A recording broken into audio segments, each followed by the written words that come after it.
Hello friends, welcome back to my channel Gyan Sankalp. तो आज से फ्रेंड्स मैं इंडियन पॉलिटिकल थिंकर्स को कराने वाली हूँ जो यूजीसी नेट के यूनिट 3 में आता है।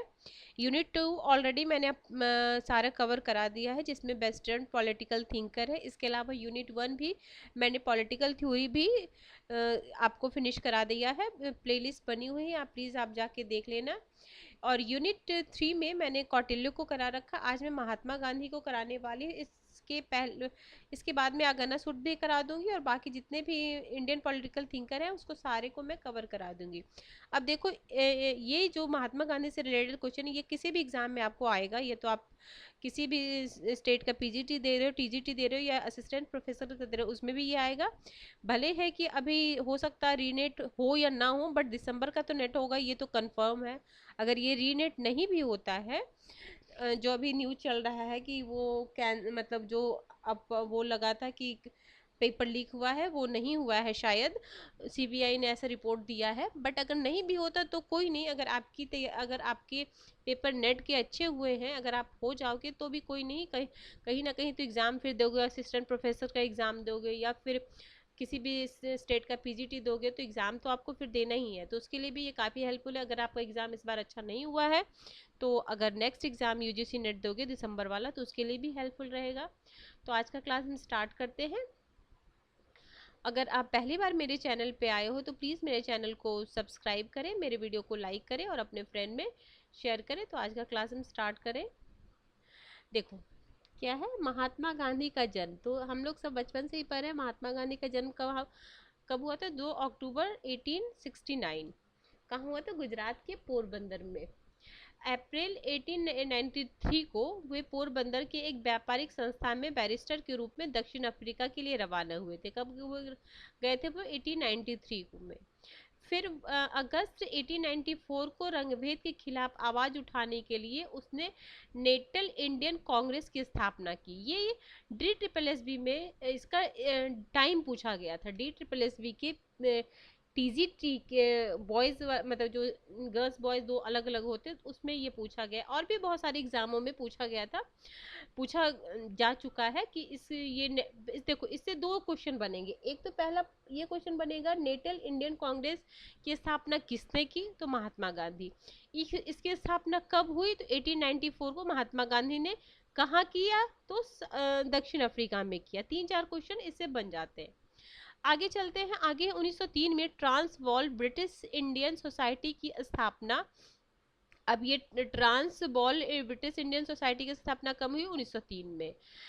आगे है 1 अक्टूबर 1904 को इंडियन ओपिनियन के प्रबंध और प्रकाशन का जिम्मा लिया। ठीक है, इंडियन ओपिनियन के प्रबंध का जिम्मा कब लिया? 1904 में। फ्रेंड्स, इसमें सारा फैक्ट ही है, आप 2 से 3 बार मेरी वीडियो सुन लेना, और इसके बाद आप खुद से शॉर्ट नोट्स बना लेना। जो जो आपको याद नहीं हुआ होगा उसके लिए आप लिख लेना महात्मा गांधी करके, उनके फैक्ट करके, ऐसे जैसे उनका नाम लिख के, और जो भी उनके रिलेटेड फैक्ट है शॉर्ट नोट्स आप बना लेना। ठीक है, तो आपके एग्जाम के टाइम में काफ़ी हेल्पफुल रहेगा। आगे है, अब हम 9 जनवरी 1915 को भारत लौटे, इसलिए हम प्रवासी दिवस मनाते हैं 9 जनवरी को। ठीक है, जब भारत वो आए थे, इसलिए हर वर्ष प्रवासी दिवस मनाया जाता है। आगे है 25 मई 1915 में को अहमदाबाद में साबरमती के आश्रम की स्थापना की। हाँ देखो, ये वाला मैंने छोड़ दिया। ये देखो, ये तो हुआ। हाँ, अब इन एक और क्वेश्चन क्या बनता है, इनके जो आश्रम इन्होंने जो जो बनाए थे उनको भी कालक्रमानुसार, ये आपको यूजीसी नेट 2019 में पूछा गया था कि उनके आश्रम को आप कालक्रमानुसार सजाइए। ठीक है, तो सबसे पहले उनका जो आश्रम था फिनिक्स आश्रम था। ठीक है, फिनिक्स आश्रम था उनका सबसे पहला आश्रम, तो आप वो लगाएंगे। इसके अलावा फिर उन्होंने ये साबरमती आश्रम की स्थापना कब की? 25 मई 1915। ठीक है, 25 मई 1915। आगे है, आगे ठीक है, ये फिनिक्स आश्रम हो गया। फिर और इससे ना ये इससे पहले कहाँ पे एक और आश्रम इनका था, इनके आश्रम को काल क्रमानुसार सजाने के लिए आता था, आया है एग्जामों में। ठीक है, तो आप कर लेना। एक बार मेरे पास कहीं लिखा भी था, 1 मिनट में बताती हूँ आपको। ये तो मैंने इसका शॉर्ट नोट्स में ठीक है, मैं आपको बाद में शॉर्ट्स के थ्रू आपको वो आश्रम जितने भी मैंने लिखे हैं, एक जगह मैंने लिख के रखा है, आपको वो दे दूंगी। खैर इसमें भी आएगा। देखो सबसे पहले उन्होंने क्या हो गया, फिनिक्स आश्रम अगर पूछेगा महात्मा गांधी ने सबसे पहला आश्रम कौन सा है, तो फिनिक्स आश्रम। और ये आश्रम कहाँ बनाया था उन्होंने, तो साउथ अफ्रीका में। कब बनाया था, 1904 में बनाया था। और जब यहाँ लौटे थे तो 15 में अहमदाबाद में साबरमती आश्रम की स्थापना की। अब ये भी बहुत बार क्वेश्चन पूछता है कि राष्ट्रपिता उन्हें किससे कहा, तो सुभाष चंद्र बोस ने उन्हें राष्ट्रपिता कहा और टैगोर ने उन्हें महात्मा गांधी बोला, और बापू उनको जवाहरलाल नेहरू ने बोला था। ठीक है, गांधी व्यवहारिक आदर्शवादी थे, पार्शियली आइडियलिस्ट थे कहे जाते हैं। गांधी एक आदर्शवादी विचार, ठीक है। सत्य ही ईश्वर है उनकी थी। गांधी ने इसी को दर्शन बनाया। गांधी ने प्रेम को सत्य की प्राप्ति का मार्ग बताया है।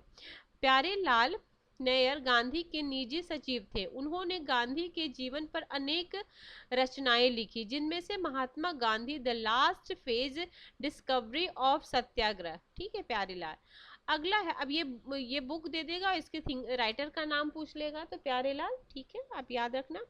आगे है, गांधी वर्ष 1893 को अफ्रीका गए और वहां उन्होंने फिनिक्स और टॉल्स्टॉय फॉर्म की स्थापना की। अब वहां उन्होंने 2 आश्रम की स्थापना, एक फिनिक्स और एक टॉल्स्टॉय फॉर्म।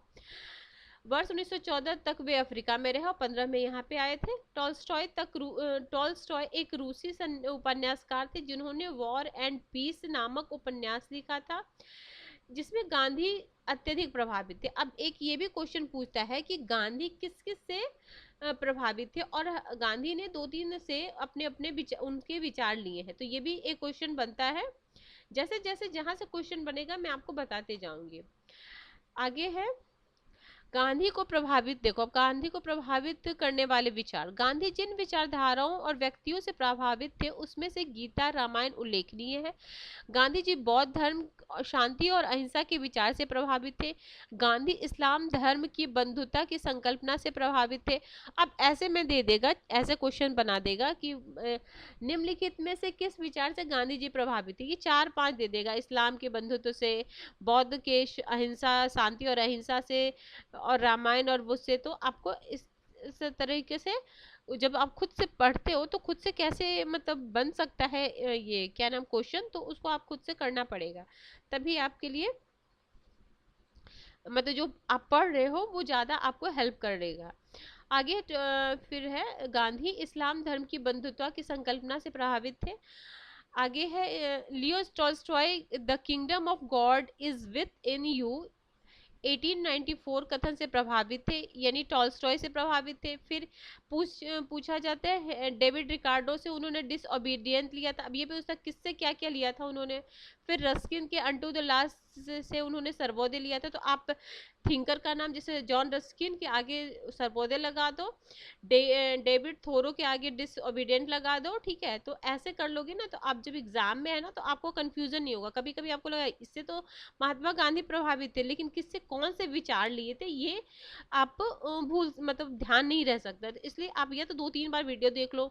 अगर आपका कंफर्म याद हो गया कि नहीं मुझे पक्का ध्यान हो गया, तो फिर उसे नोट डाउन नहीं करो। नोट्स देखो, कभी भी जब आप कोई भी नोट्स बनाते हो ना, जिस भी टॉपिक का बना रहे हो तो 2 से 3 बार आप उसे खुद से पढ़ लो, उसके बाद नोट्स बनाओ, ताकि ये हो जाए ना कि आपको क्या याद हो जा रहा है, और जो याद नहीं हो रहा उसे ही नोट्स में लिखो। क्योंकि नोट्स को आप जितना क्रिप्स बनाओगे, जितना शॉर्ट्स बनाओगे, वो आपके एग्जाम के लास्ट टाइम के लिए वही ज़्यादा हेल्पफुल रहने वाला है। क्योंकि आप बहुत ज़्यादा लेंदी नोट्स बना लोगे तो आप एग्जाम के टाइम में उसका रिवाइज प्रॉपर कर नहीं पाओगे, और जैसे क्रिप्स बनाओगे नोट्स, उसको बार बार आप रिवाइज करोगे, आपको लगेगा कि पढ़ना भी कम है, और जितने भी फैक्ट्स हैं वो आप सारे आपको याद भी हो जाएंगे धीरे धीरे करके। आगे है, ठीक है, इससे प्रभावित थे। आगे है, गांधी देखो सर्वोदय इसी का रूपांतरण माना जाता है अनटू द लास्ट का, ठीक है, ये गुजराती भाषा में लिखी गई। गांधी ये शिक्षा जॉन रस्किन से ली, प्रत्येक व्यक्ति को श्रम करना चाहिए, जितना महत्व एक वकील के श्रम का है उतना ही महत्व नाई के भी श्रम का। मतलब उनके कहने का अनुसार जो भी काम करता है उसके श्रम का महत्व सबका एक बराबर, या कोई बड़ा काम करता है या छोटा काम करता है, सबके श्रम का महत्व सेम है। आगे गांधी के विचार पर आध्यात्मिक पक्ष। देखो गांधी मूलतः धार्मिक और आध्यात्मिक व्यक्ति थे। गांधी के राजनीतिक गुरु ये भी क्वेश्चन आता, गोपाल कृष्ण गोखले थे, जिन्होंने राजनीति को नैतिक एवं सेवा के क्षेत्र माना है, इसलिए उन्हें संतों में राजनेता और राजनेताओं में संत कहा गया। गांधी के विचारों का मूल केंद्र सत्य अहिंसा है। गांधी जी ने सत्य अहिंसा के नियम को सार्वजनिक एवं राजनीतिक जीवन का प्रयुक्त किया। गांधी जी पूर्ण रूप से नैतिकवादी थे। गांधी जी ने साध्य और साधन दोनों की पवित्रता पर अत्यधिक बल दिया। क्या है, ये भी क्वेश्चन पूछता है। देखो सेंटेंस कैसे बनाएगा, गांधी जी साध्य को महत्व देते थे, साधन को नहीं। गांधी जी साधन मतलब साधन को महत्व देते थे, साध्य को नहीं। और एक आ जाएगा, महात्मा गांधी साधन और साध्य दोनों को महत्व देते, तो वो दोनों को महत्व देते थे, दोनों की पवित्रता पे वो बात करते थे। आगे उनके अनुसार अपवित्र साधन के द्वारा पवित्र साधन की प्राप्ति, देखो अपवित्र साधन के द्वारा पवित्र साध्य की प्राप्ति नहीं हो सकती। आगे वे मूलतः एक आदर्शवादी व्यक्ति थे, लेकिन उनका आदर्श व्यवहारिक था। ठीक है, वो आइडियल थे बट व्यवहारिक रूप से जो चल रहा वैसे वो आदर्शवादी थे। गांधी जी ने सार्वजनिक जीवन में सत्य अहिंसा का प्रयोग किया।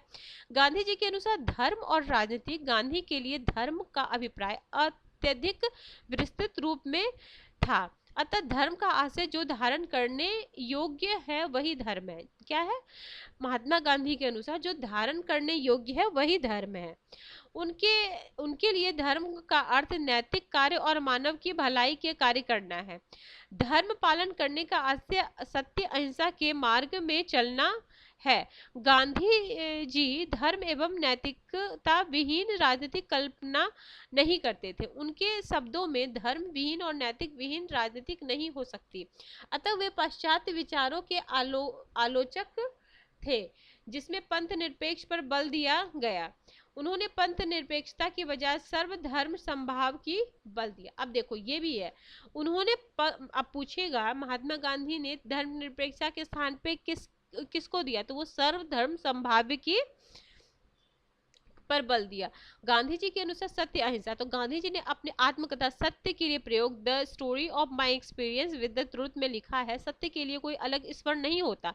अहिंसा की साधना से सत्य को प्राप्त किया जा सकता है। सत्य की ओर ले जाने वाला मार्ग अहिंसा ही है। गांधी जी के अनुसार अहिंसा के दो अभिप्राय हैं, नकारात्मक अहिंसा और सकारात्मक अहिंसा। नकारात्मक रूप में अहिंसा का अर्थ किसी की हत्या न करना तथा सकारात्मक रूप से अहिंसा का अर्थ प्राणी मात्र के प्रति प्रेम से है। गांधी जी के अनुसार अहिंसा मनसा, देखो ये अहिंसा का क्या मतलब है, मनसा वाचा कर्मणा, यानी मन से, वचन से और कर्म से अहिंसा होनी चाहिए। मतलब हाँ, हमारे सोच में भी हिंसा नहीं होनी चाहिए। ठीक है, आगे गांधी जी के अनुसार अहिंसा वह सिद्धांत है जिसमें अपने विरोधियों को प्रेम से जीता जाता है, न कि घृणा से या संघर्ष से। गांधी जी बाइबल के इस कथन के समर्थक थे कि पाप से घृणा करो, पापियों से नहीं। क्या, पाप से घृणा करो, पापियों से नहीं। गांधी जी अहिंसा को वीरों का गुण मानते थे, न ही कायरों का। गांधी जी का कहना है कि यदि हिंसा और कायरता में से किसी एक को चुनना हो तो मैं हिंसा को चुनूंगा, न कि कायरता को। ठीक है, एक बात ये ध्यान रखो। देखो गांधी जी क्या बोलते हैं, गांधी जी बोलते हैं यदि हिंसा और कायर में अगर किसी को मुझे चुनना हो तो हिंसा को चुनूंगा, कायर नहीं। यानी कायरता को वो बहुत ही बेकार चीज मानते थे। अब सत्याग्रह, तो सत्याग्रह कहाँ से, सत्य का आग्रह या सत्य के लिए आग्रह। सत्याग्रह कमजोर का नहीं बल्कि शक्तिशाली व्यक्ति का अस्त्र है। मतलब ये नहीं कि हम कमजोर है तो मैं सत्याग्रह, मैं शक्तिशाली होते हुए अगर सत्याग्रह कराओ तो उसका महत्व है। आत्मा को शक्तिशाली बनाने के लिए व्यक्ति को सत्य, अहिंसा, अस्तेय, अपरिग्रह और ब्रह्मचर्य का पालन करना चाहिए। उनके अनुसार शक्तिशाली का आशय आत्मिक रूप में शक्तिशाली होना, भौतिक रूप में नहीं। निष्क्रिय प्रतिरोध का सिद्धांत अरविंदो घोष ने दिया। अब ये भी क्वेश्चन कितनी बार आ चुका है कि निष्क्रिय प्रतिरोध का सिद्धांत किसने दिया है, तो ये दिए थे अरविंदो घोष। इसके बाद में अरविंदो घोष ही करा दूंगी आपको। सत्याग्रह और निष्क्रिय प्रतिरोध में अंतर, तो क्या अंतर है, ये भी मतलब बेसिक चीज है, आपको इसको इसमें समझ होनी चाहिए। देखो, सत्याग्रही व्यक्ति विरोध के सॉरी नुकसान का प्रयास नहीं करता, बल्कि वो विरोधी के हृदय परिवर्तन का प्रयास करता है और वह हिंसा का प्रयोग कभी नहीं करता। निष्क्रिय प्रतिरोध का आशय नकारात्मक रूप में विरोध करना है, अतः अवसर पाने पर हिंसा का प्रयोग किया जा सकता है। सत्याग्रह के निम्नलिखित दो प्रकार होते हैं, असहयोग और सविनय। ठीक है, नकारात्मक रूप में असहयोग का आशय सहयोग न करना, सकारात्मक रूप में असहयोग का आशय स्वावलंबी बनने के कार्य करना तथा रचनात्मक कार्यों में सहयोग करना। रचनात्मक कार्यों से आशय चरखा चलाना, सूत काटना, राष्ट्रीय शिक्षा पर बल, स्वदेशी का समर्थन एवं समाज में समरसता बनाए रखना। सविनय अवज्ञा का अर्थ निम्नलिखित है। क्या है सविनय अवज्ञा? क्या है? जानबूझकर सार्वजनिक रूप में न्यायपूर्ण विधि का उल्लंघन करना। विधि का उल्लंघन सामुदायिक हित के लिए किया जाए, व्यक्तिगत स्वार्थ के लिए नहीं। सविनय अवज्ञा का प्रयोग व्यक्तिगत और सामूहिक दोनों रूप में हो सकता है। गांधी जी ने सविनय अवज्ञा तकनीक से प्रभावित विदेशी व्यक्ति मार्टिन लूथर किंग जूनियर ने अमेरिका में अश्वेत के साथ भेदभाव समाप्त करने के लिए सविनय अवज्ञा का प्रयोग किया। बर्ट्रैंड रसेल ने परमाणु हथियार की समाप्ति के लिए आंदोलन किया। दक्षिण अफ्रीका की स्वतंत्रता के नायक नेल्सन मंडेला ने इस तकनीक का प्रयोग किया। वर्तमान में अमेरिकी विचारक नॉम चॉम्स्की ने भी गांधी जी की सविनय अवज्ञा तकनीक से प्रभावित हैं। माइकल शूमाकर गांधी जी के पर्यावरण संबंधी मान्यताओं से प्रभावित है। गांधी जी के अनुसार उन्होंने सविनय अवज्ञा का विचार डेविड थोरो से लिया था। ठीक है, आधुनिक सभ्यता की आलोचना। गांधी जी ने हिंद स्वराज, देखो 1909 में है, 1906 नहीं 1909 में आधुनिक सभ्यता की कड़ी आलोचना की। उन्होंने रेल,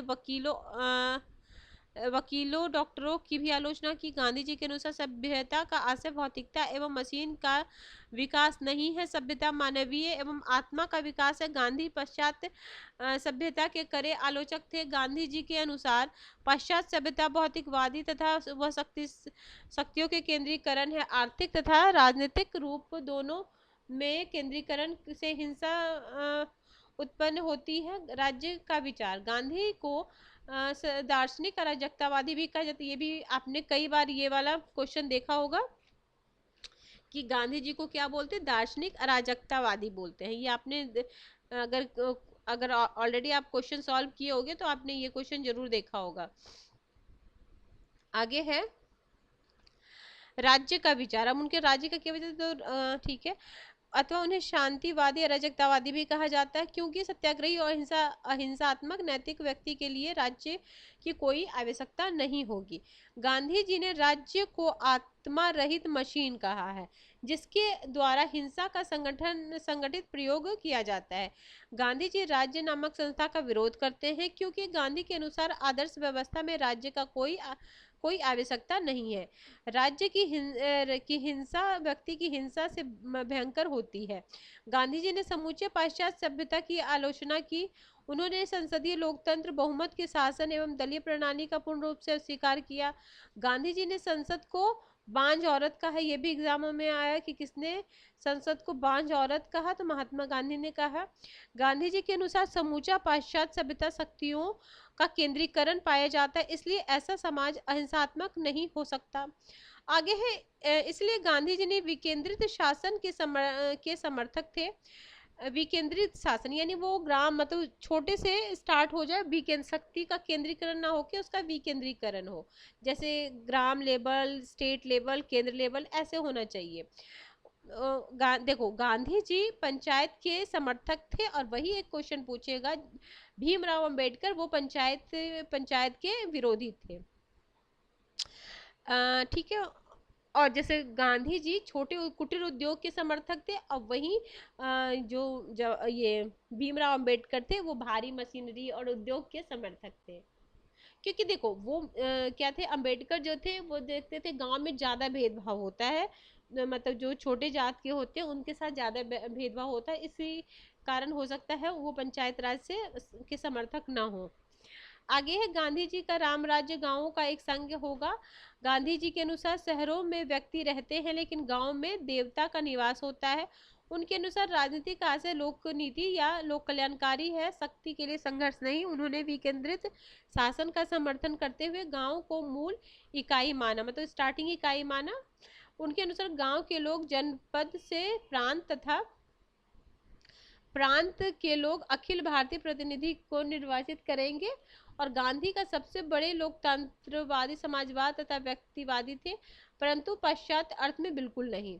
अधिकार का विचार, तो गांधी ने एक बड़े व्यक्तिवादी विचारक थे, परंतु उनका व्यक्तिवादी नैतिक था। उनके अनुसार यदि प्रत्येक व्यक्ति अपने कर्तव्य का पालन करे तो व्यक्ति के बीच अधिकार के लिए संघर्ष नहीं होगा। ठीक है, आगे है स्वराज स्वतंत्रता। गांधी जी का मूल उद्देश्य स्वराज की प्राप्ति करना है। स्वराज शब्द मूलतः उपनिषद से लिया गया है जिसका आशय स्वयं पर शासन या स्वशासन, सेल्फ रूल। स्वराज के नैतिक, आध्यात्मिक एवं राजनीतिक दोनों अर्थ माने जा सकते हैं। नैतिक एवं आध्यात्मिक रूप में स्वराज का अर्थ स्वशासन या आत्मनियंत्रित होना है, जबकि राजनीतिक रूप में स्वराज का आशय लोगों द्वारा अपना शासन स्वयं करना है। स्वराज शब्द का व्यवस्थित प्रयोग सर्वप्रथम तिलक ने किया था। ये भी क्वेश्चन पूछा गया है कि स्वराज शब्द का प्रयोग सर्वप्रथम किसने किया है, तो तिलक ने किया है। तिलक के अनुसार स्वराज के निम्न अर्थ होते हैं। स्वराज का आशय एक ही धर्म प्रजाति के लोगों पर समान धर्म और प्रजाति के लोग का शासन। स्वराज का भी अभिप्राय उत्तरदायी और सहमति पर आधारित शासन। स्वराज का आशय लोगों के राजनीतिक प्रक्रिया में सहभागी। तिलक ने स्वराज का प्रयोग डोमिनियन स्टेट के रूप में किया, इसीलिए भारतीय राष्ट्रीय कांग्रेस में स्वराज एवं पूर्ण स्वराज में अंतर किया गया। पूर्ण स्वराज की मांग 1929 में कांग्रेस के लाहौर अधिवेशन में किया गया था। आगे गांधी का आर्थिक पक्ष, ट्रस्टीशिप का सिद्धांत। तो ट्रस्टीशिप सिद्धांत के अनुसार संपत्तिशाली व्यक्ति अपनी संपत्ति का मालिक नहीं बल्कि ट्रस्टी है। गांधी जी अरस्तु के इस सिद्धांत के समर्थक थे कि संपत्ति व्यक्तिगत होनी चाहिए तथा उपभोग सार्वजनिक होनी चाहिए। गांधी जी ने भारत में पूंजीपतियों को अपनी संपत्ति को व्यक्तिगत नहीं बल्कि संपूर्ण समाज की धरोहर समझने को कहा। इस हेतु पूंजीपतियों से हृदय परिवर्तन की मांग की। इस सिद्धांत के अनुसार ईश्वर संपत्ति का मालिक है, व्यक्ति संपत्ति का ट्रस्टी है। गांधी का महत्वपूर्ण कथन है, प्रकृति के द्वारा सभी की आवश्यकताओं के लिए पर्याप्त सामग्री उपलब्ध है, लेकिन किसी एक व्यक्ति के लालच के लिए प्रकृति में संपदा का अभाव है। ये बहुत फेमस कोटेशन है, इसको आप लोग बिल्कुल ध्यान रखिएगा। इसलिए गांधी जी का विचार में दान पर अत्यधिक महत्व दिया गया है। दान के कई रूप हो सकते हैं, श्रम दान, भूमि दान, संपत्ति दान, ग्राम दान।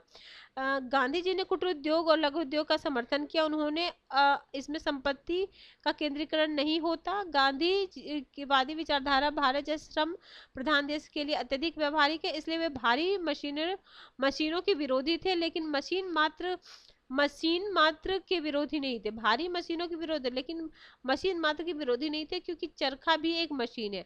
गांधी जी के अनुसार प्रत्येक व्यक्ति को श्रम करना चाहिए।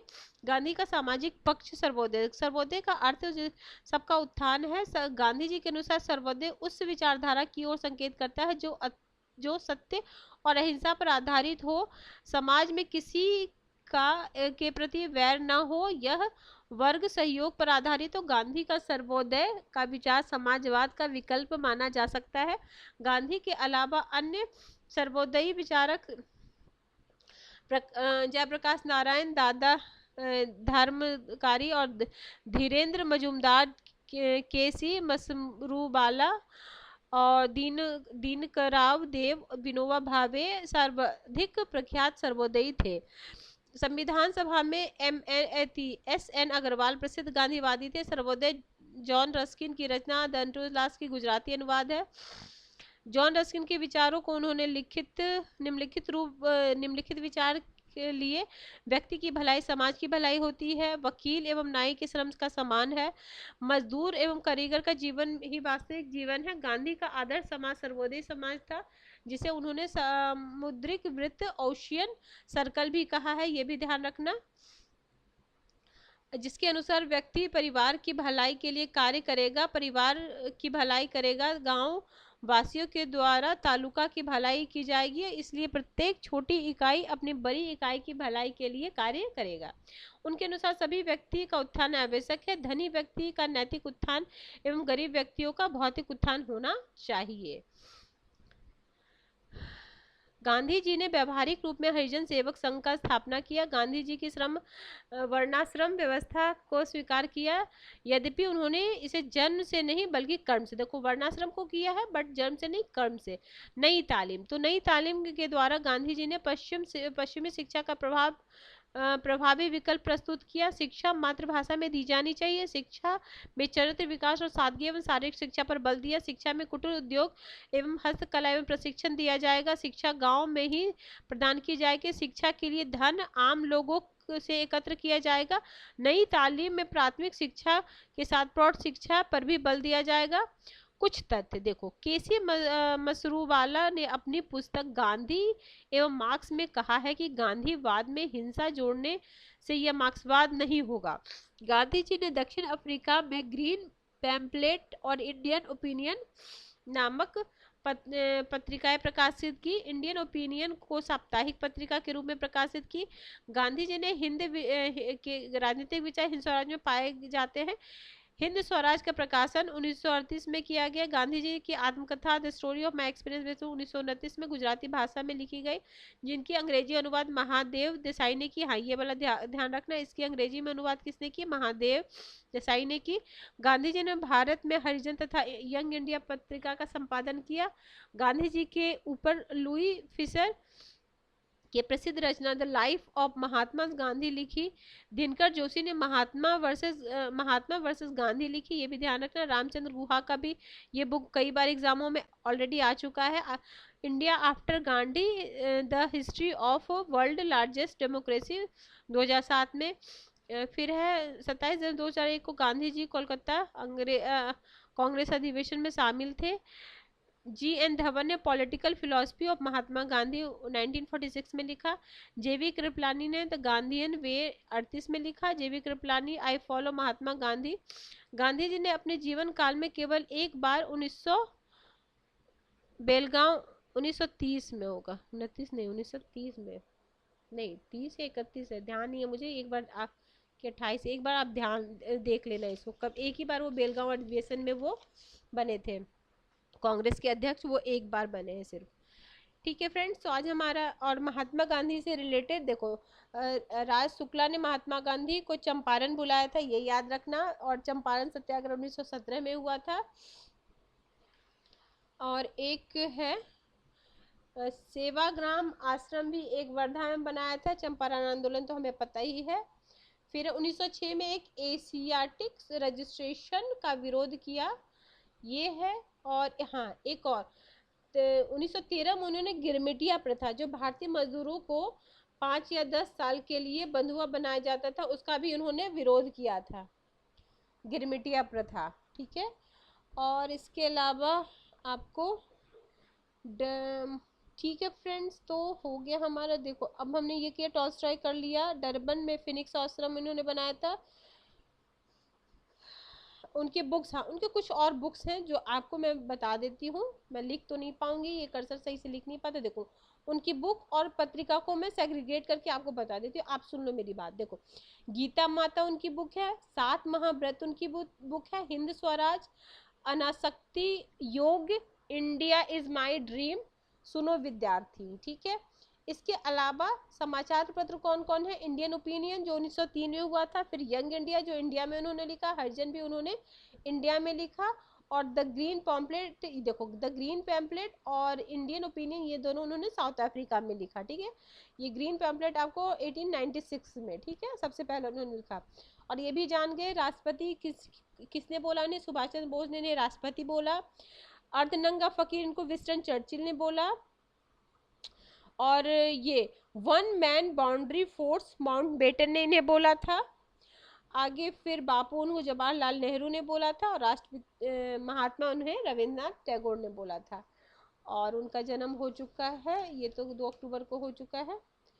ठीक है, तो फ्रेंड्स आज हमारा महात्मा गांधी से रिलेटेड जो टॉपिक है वो फिनिश होता है। इसके अलावा मैं अभी ये पूरे थिंकर, जितने भी इंडियन पॉलिटिकल थिंकर हैं जो यूजीसी नेट के सिलेबस में दिया गया है, वो मैं आपको कंप्लीट करा दूंगी। इसके बाद मैं ये अरविंदो घोष करा दूंगी, जो भी आपके लिए काफ़ी हेल्पफुल है। उनसे भी एक आध क्वेश्चन हर एग्जाम में, अगर आप यूपी टीजे टीपीजीटी दे रहे हो उसमें भी शायद सिलेबस में ये है।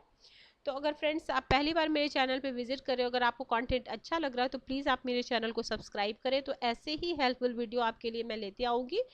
Till then bye bye, see you in next video.